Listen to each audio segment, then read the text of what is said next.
तो हेलो दोस्तों, आज हम शुरू करेंगे फार्मास्यूटिकल ज्यूरिस्प्रूडेंस। पिछले 2-3 लेक्चर हमने फार्माकोलॉजी किया है जो कि बहुत इम्पॉर्टेंट है, लेकिन फार्मा ज्यूरिस्प्रूडेंस भी बहुत इम्पॉर्टेंट है। इसमें से कम 2 से 3 क्वेश्चन जो है हर एग्ज़ाम में पूछे ही जाते हैं, हर फार्मेसी एग्ज़ाम में तो एटलीस्ट पूछे ही जाते हैं। ठीक है, तो अब इसमें जो सबसे इम्पॉर्टेंट है, जैसे ज्यूरिस्प्रूडेंस आज हम शुरू करने वाले हैं। ज्यूरिस्प्रूडेंस, ठीक है, ज्यूरिस्प्रूडेंस हम शुरू करने वाले हैं। तो इसमें जो सबसे इम्पॉर्टेंट है वो कौन सा है? ड्रग्स एंड कॉस्मेटिक एक्ट, ठीक है, DNC एक्ट 1940, ठीक है। तो ये आज हम शुरू करने वाले हैं, ठीक है। अब इसमें भी जो सबसे ज़्यादा इम्पॉर्टेंट है वो क्या है? शेड्यूल्स, ठीक है। हम पूरा शेड्यूल नहीं पढ़ेंगे, हम जो इम्पॉर्टेंट शेड्यूल्स है जिसमें से कि क्वेश्चन 100% बनता ही बनता है, हम वो करेंगे, ठीक है। तो चलो सबसे पहले हम समझते हैं कि होता क्या है। देखो ध्यान से सुनो, फार्मेसी में क्या होता है, जो गवर्नमेंट होती है वो ड्रग्स को कंट्रोल करती है, ठीक है ना। किसके थ्रू? शेड्यूल्स के थ्रू। उन्होंने कुछ नियम बना दिए हैं, तो शेड्यूल्स के थ्रू वो ड्रग्स को कंट्रोल करती है, ठीक है। तो समझो कि शेड्यूल क्या है, एक कंप्यूटर में जो हम फोल्डर बनाते हैं ना, वो शेड्यूल होता है, ठीक है ना। अब जैसे हमने ये कंप्यूटर है, तो कंप्यूटर में जो फोल्डर होता है, ठीक है, उसे हम शेड्यूल कह सकते हैं, ठीक है। तो ये इस तरह से हम शेड्यूल को समझ सकते हैं। अब कभी कभी क्वेश्चन जो होता है ना वो बहुत सिंपल आता है, कि जैसे क्वेश्चन पूछ लेगा कि insulin comes under which schedule, ठीक है। तो एकदम सीधा क्वेश्चन है कि आपको सिर्फ हाँ या ना में जवाब देना, ठीक है। तो यानी कि जैसे क्वेश्चन आएगा कि insulin comes under which schedule, insulin किस शेड्यूल के अंदर आता है। या फिर इस तरह से कोई और क्वेश्चन पूछ ले, जैसे कि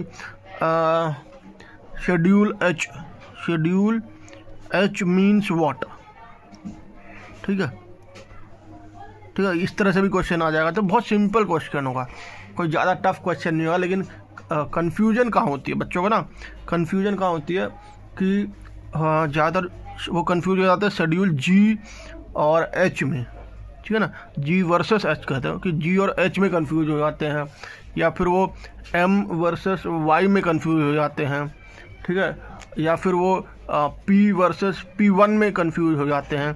तो इस तरह का ये जो कन्फ्यूजन है, ये आपको ध्यान में रख के जाना, पढ़ के जाना अच्छे से, कि आपको समझना होगा कि क्योंकि ना कन्फ्यूजन होने का मतलब है कि नेगेटिव मार्किंग।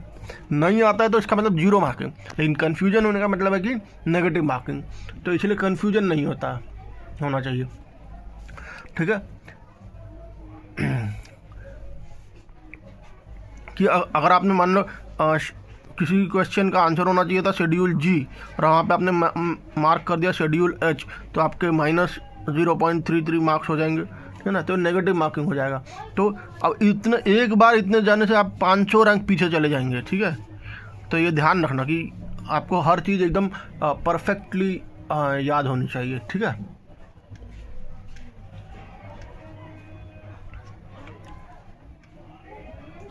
तो इसीलिए आपको ये ध्यान में रखना।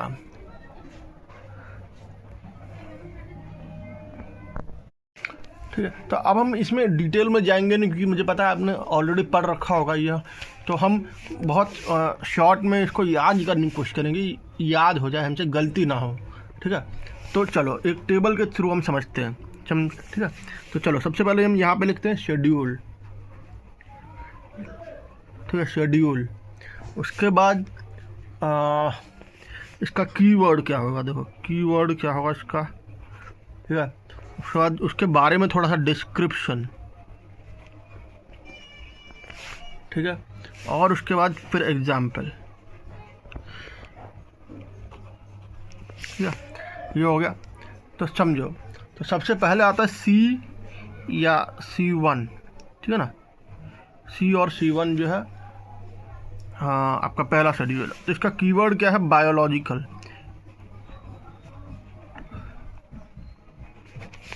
ठीक है, सी फॉर बायोलॉजिकल, इसको ऐसे याद रखो, सी फॉर बायोलॉजिकल। ठीक है, डिस्क्रिप्शन क्या है इसका? Biological and special product, special product, चाहे वो पेरेंटरल हो या नॉन पेरेंटरल हो।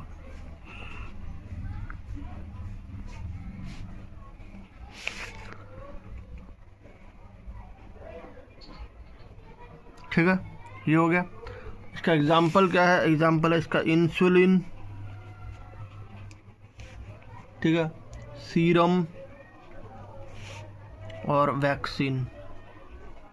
ठीक है, ये सारे इसका एग्जाम्पल होगा। उसका अगला शेड्यूल क्या है? जी, है ना। जी से इसका जी से याद रख लो, जी फॉर गुरु। ठीक है ना, गुरु मतलब कि जो गुरु होता है वो आपको सुपरवाइज करता है, वो आपको देखता है ना, तो इसलिए इससे याद रहेगा कि ये सुपरविजन के लिए होता है। ठीक है, शेड्यूल जी। ठीक है ना, इसमें ज़्यादातर जो आता है मोस्टली हार्मोनल ड्रग्स। ठीक है, इसमें मोस्टली हार्मोनल ड्रग्स आते हैं इसमें। ठीक है, इसका मतलब क्या हुआ कि नीड्स मेडिकल सुपरविजन। ठीक है, तो इससे जी फॉर गुरु से याद रहेगा सुपरविजन। ठीक है, इसका मतलब क्या हुआ कि इसमें मेडिकल सुपरविजन की ज़रूरत पड़ती है। ठीक है, अब इसमें लेबल टेक्स्ट क्या होता है, मतलब कि जो दवाइयों पर जो टेक्स्ट होगा वो क्या लिखा रहेगा? वो लिखा रहेगा जैसे कि caution, caution, it is dangerous to take, it is dangerous to take, इस तरह से इसमें लिखा रहेगा। ठीक है ना, आगे भी लिखा रह सकता है। तो मेनली तो इससे समझ जाना कि ये शेड्यूल जी का ड्रग है। ठीक है, इसमें एग्जाम्पल क्या आता है? जैसे कि मेटफॉर्मिन हो गया, ठीक है, और ग्लिबेनक्लमाइड, ग्लिबेनक्लमाइड, ठीक है ना, ये हो गया। उसके बाद एच, ठीक है ना, एच से याद रखना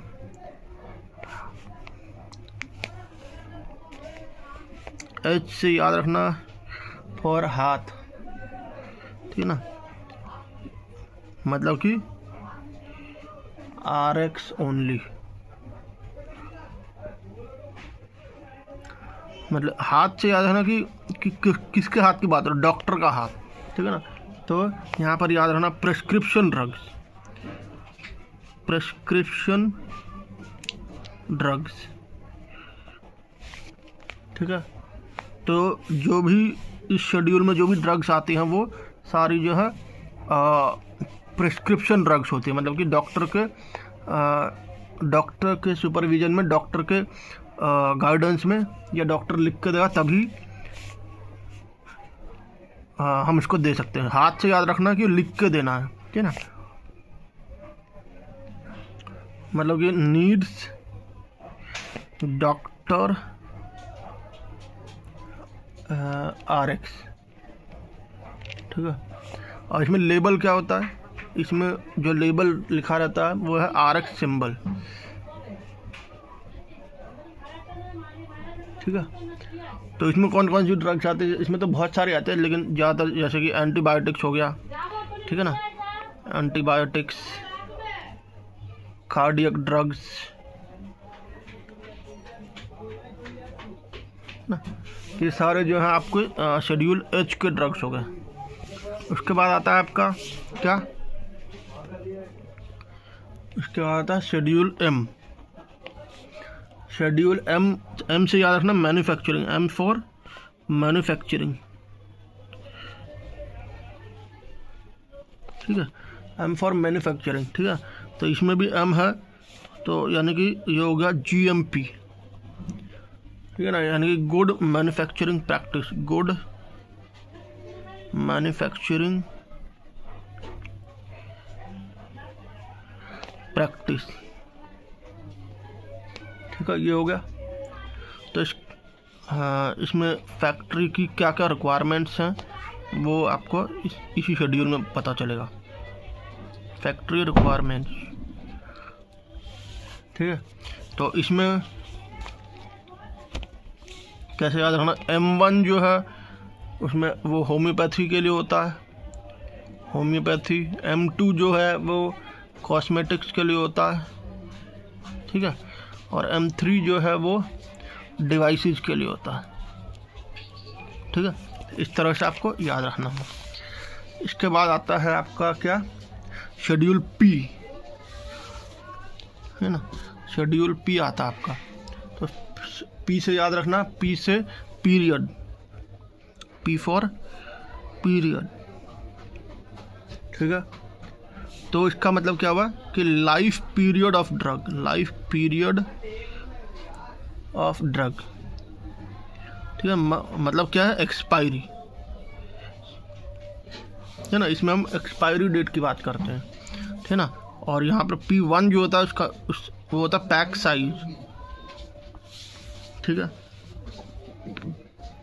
क्या आता है, schedule X, schedule X, X का X से याद रखना डेंजर। ठीक है ना, X फॉर डेंजर। ठीक है, या X फॉर X रेटेड कह सकते हैं।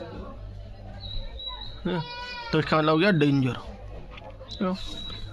तो ऐसे ड्रग जो बहुत डेंजरस है जैसे कि नारकोटिक, ठीक है, नारकोटिक या साइकोट्रोपिक,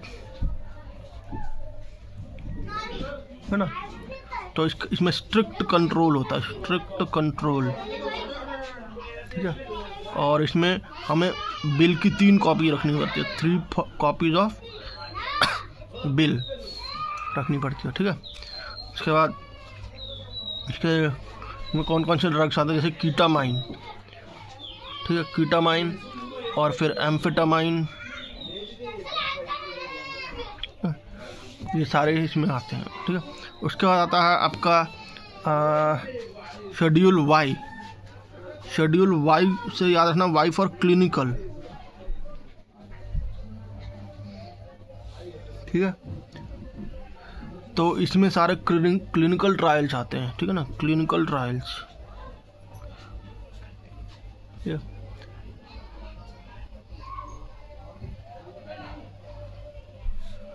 है ना, वाई से याद है ना कि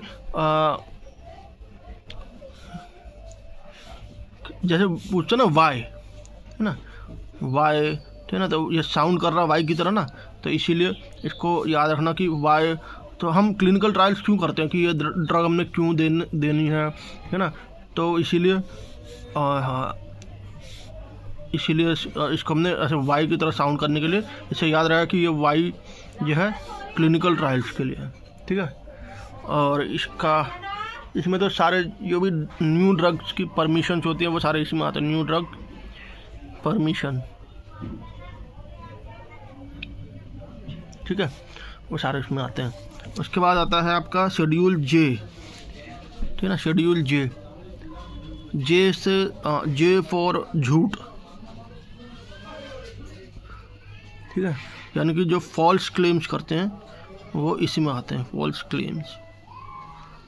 ठीक है, जैसे कि इनक्यूरेबल डिजीज।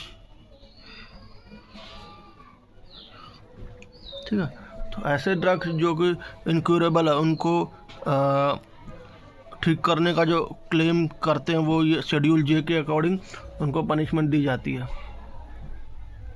ना। तो ऐसे कौन से डिजीज होते हैं, जैसे कि कैंसर, ठीक है, डायबिटीज़, एड्स, ये सारे जो हैं इसमें आता है शेड्यूल J में।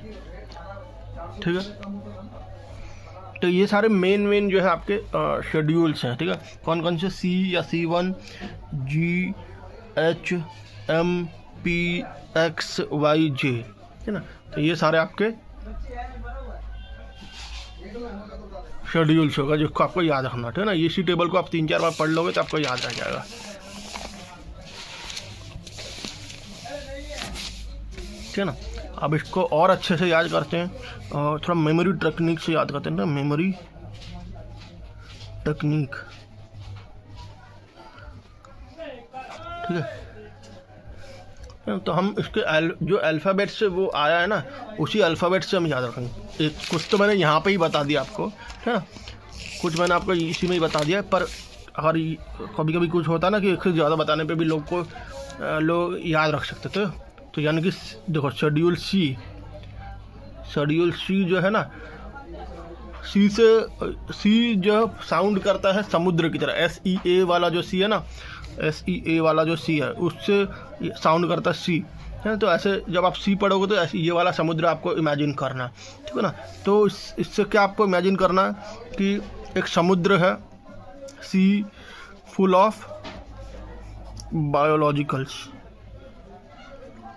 है ना। समुद्र में बहुत सारे मछली, ऑक्टोपस, जेलीफिश, ये सारे बायोलॉजिकल्स है ना। तो इससे याद रखना कि बायोलॉजिकल्स जो हैं वो शेड्यूल सी में आते हैं, ठीक है। उसके बाद शेड्यूल जी से हमें याद रहा गन, है ना, गन, है ना। तो अब गन तो हर किसी को नहीं मिल सकती ना, तो गन के लिए सुपरविजन चाहिए, ठीक है ना। तो इसीलिए हम इसको जी से हमें याद रहेगा कि ये मेडिकल सुपरविजन के लिए दिया जाता है, मेडिकल सुपरविजन, ठीक है ना। ऐसे मैंने हर उसका मैं 2-3 बता रहा हूँ ताकि आपको एक तो याद रहे। उसके बाद शेड्यूल जे है ना। तो जे से हम याद, वैसे तो झूठ तो था ही, तो झूठे लोग, ठीक है, झूठे लोग, या फिर जोकर से भी हम याद रख सकते हैं, जोकर, ठीक है।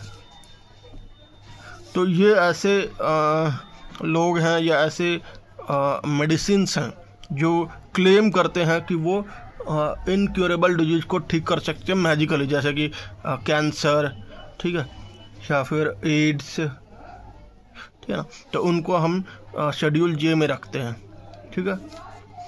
उसका शेड्यूल एम से याद रखना मशीन और मैन्युफैक्चरिंग फैक्ट्रीज,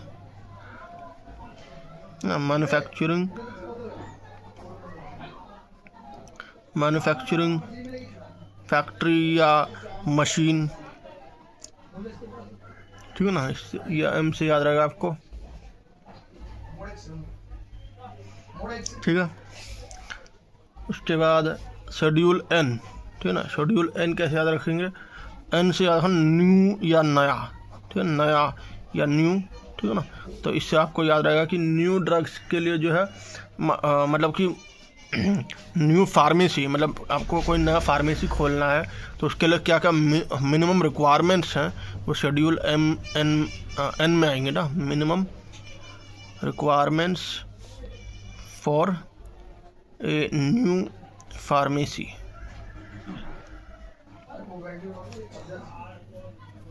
ठीक है। तो इससे याद रहेगा। उसके बाद शेड्यूल एक्स कैसे याद रखेंगे, एक्स जैसे आपने बहुत सारे डेंजर साइन में देखा ना, एक खोपड़ी बनी रहती है और फिर उसके नीचे ऐसे 2 हड्डी बने रहते हैं, हाँ। तो इससे ऐसे याद रखा, एक्स से जो है मतलब कि डेंजर, ठीक है ना। या पॉइजन के रूप में भी हम पॉइजन जो है हम याद रख सकते हैं। तो इनमें ऐसे ड्रग्स आते हैं जो हैबिट फॉर्मिंग होते हैं ना, ठीक है, हैबिट फॉर्मिंग ड्रग्स,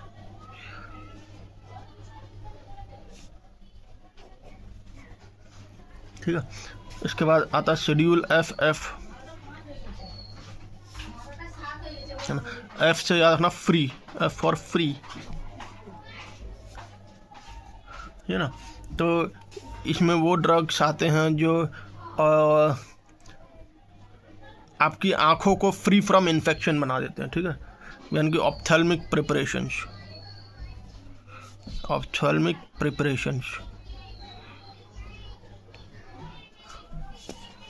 तो मेमोरी टेक्निक बताने का रीज़न एक ये भी हो सकता है कि आपको एग्जैक्ट मेमोरी टेक्निक याद ना रहे, ठीक है, लेकिन आपने उस चीज़ को समझने में जो टाइम स्पेंड किया, इससे आपको ब्रेन को पता चलेगा कि वो इम्पोर्टेंट है, तो वो और ज़्यादा उसको लंबे टाइम तक रखने की कोशिश करेगा, है ना। तो ये आपका चैप्टर ख़त्म हो गया, DNC एक्ट आपका ख़त्म हो गया। तो मुझे नहीं लगता कि अब आप इसमें से कोई भी क्वेश्चन गलत कर पाओगे, ठीक है। तो अब एक आध क्वेश्चन भी अगर हम देख लेते हैं, क्वेश्चन देखते हैं। तो अब याद रखना कि accuracy is more important than speed. हमेशा कोई भी एंट्रेंस एग्ज़ाम हो उसमें हमेशा accuracy is more important than speed, ठीक है। स्पेशली जो नेगेटिव मार्किंग, हाँ, जो जिनमें नेगेटिव मार्किंग नहीं है वहाँ पे speed is more important than accuracy. पर जिन एग्जाम्स में एक्यूरेसी नेगेटिव मार्किंग उसमें accuracy is more important than speed, ठीक है ना। तो एक क्वेश्चन मैं पूरा लिखूंगा नहीं, मैं बस बोलूँगा। Which schedule of the Drugs and Cosmetic Act rules 1945 deals with the life period expiry date of the drug? बताओ, है ना। तो बताओ कैसे लाइफ पीरियड, कौन सा शेड्यूल है जो लाइफ पीरियड के बारे में बताता है, बताओ। शेड्यूल पी, है ना। पीरियड से याद रखा, शेड्यूल पी। देखो यहाँ पे मैंने बताया था ना कि पी से पीरियड, है ना। तो यहाँ पर शेड्यूल पी, है ना। तो उसके ऑप्शन देख लेते हैं। ऑप्शन है शेड्यूल एम, ऑप्शन बी हो गया आपका शेड्यूल पी, ऑप्शन सी हो गया आपका शेड्यूल एक्स, ऑप्शन डी हो गया शेड्यूल वाई। तो इसका आंसर क्या होगा बताओ।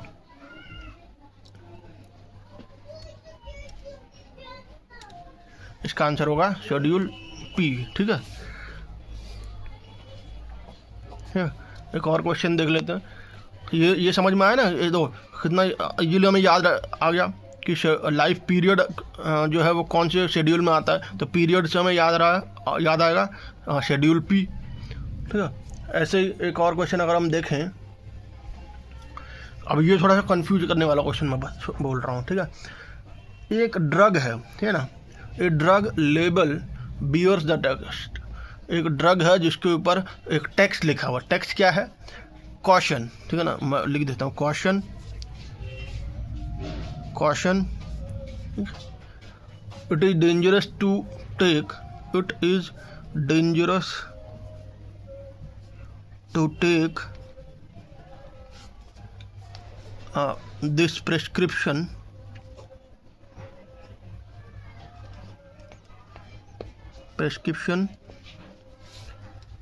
except under medical supervision,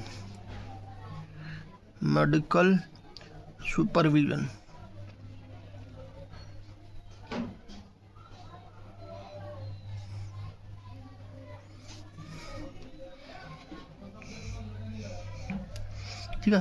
तो एक मेडिसिन है, एक ड्रग है जिसके ऊपर ये लिखा हुआ कि caution, it is dangerous to take this prescription except under medical supervision, ठीक है ना।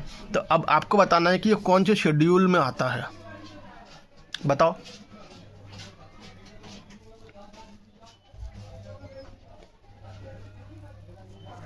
बताओ, मैंने आपको बताया था ना सुपरविजन से क्या याद आ रहा, गुरु, है ना। कि कोई गुरु जो है आपको देखता है, या फिर एक और बताता गन को रखने के लिए आपको सुपरविजन की ज़रूरत पड़ती है ना। तो गुरु से याद आया कुछ शेड्यूल जी, है ना। ऑप्शन देख लेते हैं। ऑप्शन है schedule H, schedule B, schedule X, या शेड्यूल जी, या शेड्यूल सी। तो इसका सही आंसर है शेड्यूल जी। शेड्यूल जी इसका करेक्ट आंसर है, ठीक है।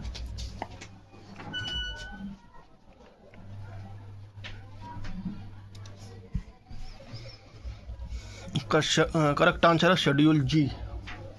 समझ आया कि सुपरविजन से आपको याद आ जाना चाहिए गुरु, है ना। गुरु आपको सुपरवाइज करता, आपको देखता है ना।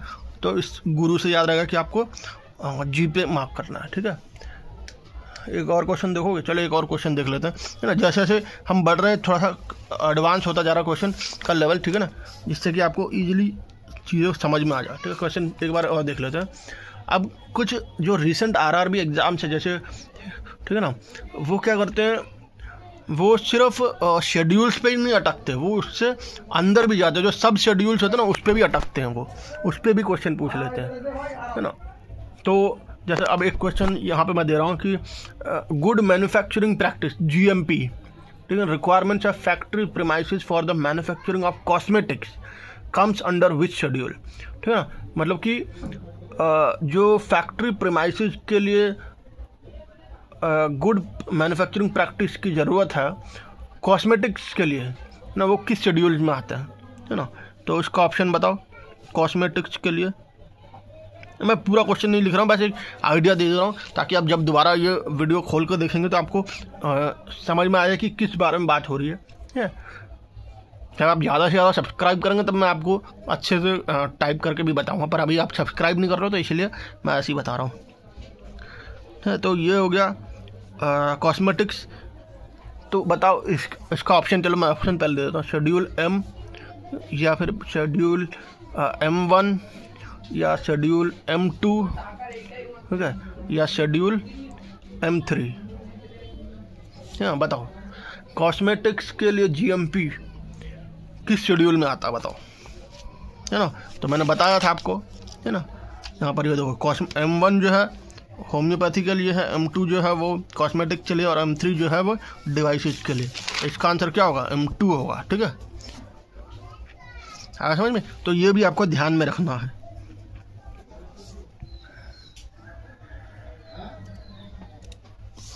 ठीक है, आया समझ में। एक और क्वेश्चन अगर देखना चाहोगे, चलो एक और क्वेश्चन देख लेते हैं। तो यहाँ पे कभी कंफ्यूज मत होना, M1 क्या है? M1 जो है वो तो M तो है गुड मैन्युफैक्चरिंग प्रैक्टिसेस, M1 जो है होम्योपैथी के लिए, M2 जो है कॉस्मेटिक्स के लिए, और M3 जो है डिवाइसेस के लिए, ठीक है ना। ध्यान रखना ये चीज़, अगर आप भूल जाओगे तो क्वेश्चन गलत हो जाएगा आपका, हाँ। और ये जो टेबल है इसको पूरा अच्छे से देख लेना एक बार, ताकि आपको अच्छे से समझ में आ जाएगा कि कैसे आपको करना है ये, है ना। ये टेबल आप घर पे खुद आंख बंद करके खुद बनाना, ठीक है ना, तो आपको अच्छे से समझ में आ जाएगा। चलो एक और क्वेश्चन देखने की कोशिश करते हैं। तो M जो है वो एलोपैथिक के लिए, ठीक है, M1 जो है होम्योपैथिक ड्रग के लिए है, और M2 जो है वो किसके लिए? M2 जो है कॉस्मेटिक्स के लिए, और M3 जो है मेडिकल डिवाइसेस के लिए,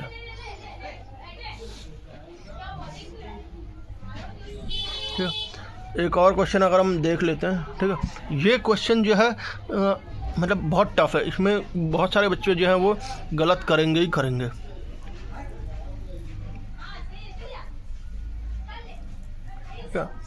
तो इस क्वेश्चन में बोल रहा, सुनो, which schedule prescribes the specific requirement for the functioning and operation of a blood bank and preparation of blood components.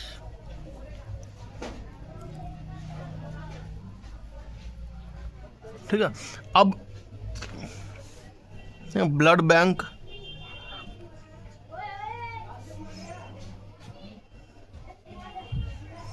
या ब्लड कंपोनेंट के लिए, ठीक है, तो ये कौन से शेड्यूल में आता है? तो इसका शेड्यूल C है, या फिर शेड्यूल D, या फिर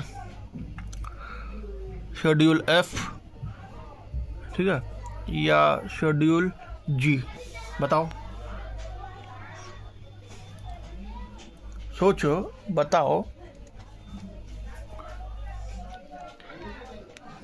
अब जैसे कि हम, वैसे तो देखो मैं यहाँ पे जो पढ़ा रहा हूँ वो सिर्फ एक जो बहुत इंपॉर्टेंट है, जिसमें से क्वेश्चन आने के 100% चांस, सिर्फ वही पढ़ा रहा हूँ, ठीक है।